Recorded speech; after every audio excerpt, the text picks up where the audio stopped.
something always happens, whether it's on track into what's that word? Whether it's on track altercations. Yeah. So bring that back. All the way back? No, just the altercation. You'll find, yeah. You'll find a spot. Yep. I got you.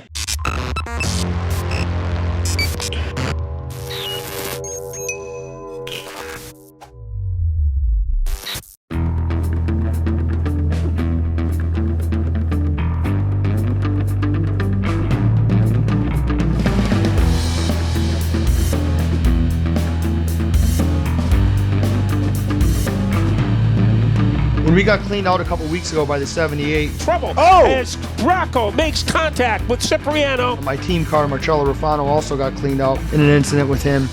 Marcello Rufano might have been one of the cars involved. So it just made things tough because things escalated, you know, things went down on pit road.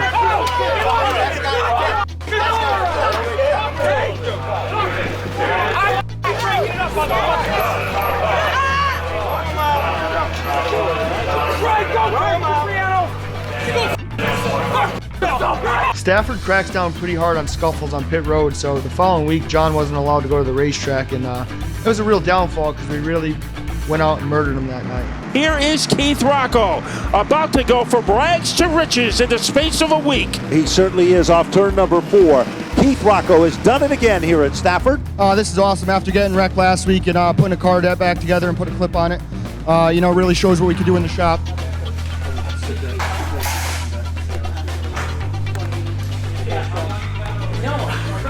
A week here at the shop's pretty explanatory. I mean, if we're not wrecked and everything's in one piece, Mondays I kind of take off, try to recoup from the weekend, try to spend some time with the kids. Tuesdays like clockwork. Jarvis shows up at 4 o'clock. Everything's set in the shop. We got a list of what we need to do and what we need to go through, what we need to pay attention to, and we get Michael's car done, maintenance done, oil changed, car scaled, and that kind of gets put aside for the rest of the week until it's ready to load up. It was exciting in the beginning of the year. Jarvis was out front in points, and him and Owen were battling hard.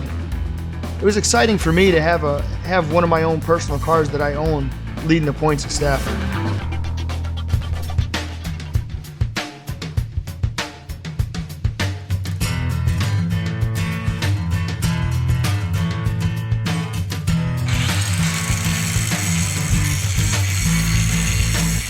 It pisses me off that we haven't won yet, but I also kind of understand that racing is not a forgiving sport. You could show up last year like we did and have 4 wins, end the year with 3 in a row.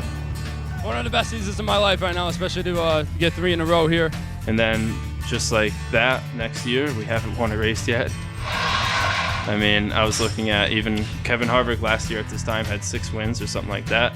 And this year he has none. I mean, it's the same thing on every level of racing, whether you race for M&T Enterprise or you race for Storehouse. Like, shit happens, and you just got to show up every week with the same mentality of we got to go out there and win, and that's what we're going to do.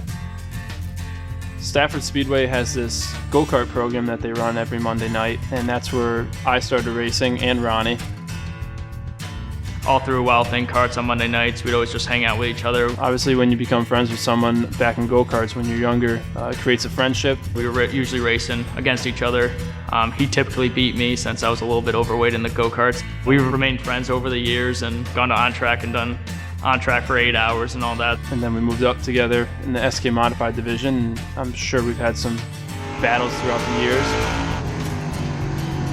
Inside, hard, roll off, you can get him. When it comes to 2018 and 19, he's been the one to beat, so every battle with him is pretty important.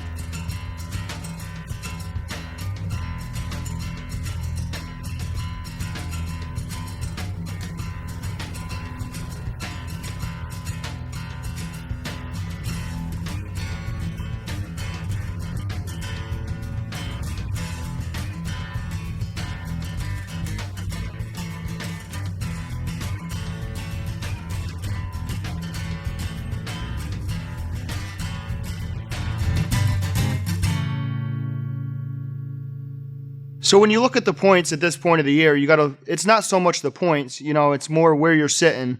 Right now we're sitting third, which ain't a bad thing, because if you look at the guys in front of us, everybody always has a bad week. We had our bad week, Jarvis had his bad week, and Todd Owen hasn't had a bad week this year yet. So, I'm probably going to curse him right here and jinx him, but he's got one coming.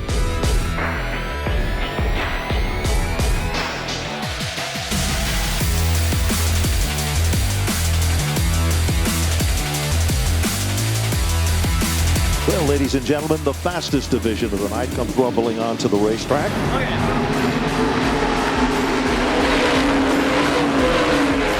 The cream is already starting to rise to the top of this one as they rumble to the bottom of turn number 3. Caution flag is out. That is Todd Owen. Todd Owen, the point leader. It just seemed like coming out of turn 2, I don't know if Cipriano got loose halfway down the backstretch or what, but he kind of turned right into Owen, and of course Jerry's saying clear, and then caution. And the front of that car is going back and forth like a yo-yo. Boy, that is a wiggly right front. Heavy damage to the right front. Now smoke starting to billow out of the front. Liquid pouring out of the front end of the car from the radiator. This is going to be tough for Todd Owen to try to make it back to this race. He is going to have a terrible points night. I was running second behind David Arute early in the race. Here comes Christopher. He's into second. Going into turn 1. Obviously did the move up high, down low. Got the run off the 2. Michael Christopher dives bomb down to the inside of David Arute. Off turn number 4. Leader number 2 becomes Michael Christopher. Looking for his first win of 2019. Battle is for second. Here comes Williams. Down underneath Marcello Ruffano as they're wheel-to-wheel off turn 4. Ruffano was hanging tough that night. We had a fast race car, and as I'm battling him, I see Mikey pulling away, so we had some work to do. But the man with all the adrenaline is Mike Christopher. And now, lurking in second, Ronnie Williams. Ronnie Williams usually has one of the best cars during the last 10 laps. He knows how to conserve his equipment for the stretch drive. Winding down at the end of the race, I saw that Ronnie was really fast and caught us because we had a pretty sizable lead. Where has Williams come from? 13th starting position. You could tell his car was pretty tight, so I thought I could get him down into turn 3 and all be good. Here comes Williams. Bonsai move to the inside. Christopher guards the spot. I noticed that he drove it in pretty hard, so I checked up on the top and went for the crossover move off of turn 4. And Mike Christopher wastes no time in trying the bottom shot against Ronnie Williams. Got into me pretty hard. Actually lost a couple car lengths to him. Ruffano was back in the picture. Marcello Ruffano, he is looking for a way to get close. As they thunder into turn number 4, Mike Christopher Jr. is back in front. Here comes Williams. He's not going to give up. I took the lead back, and the car was not as good as it was in the beginning of the race. Definitely got tighter to where I couldn't hold him off as well.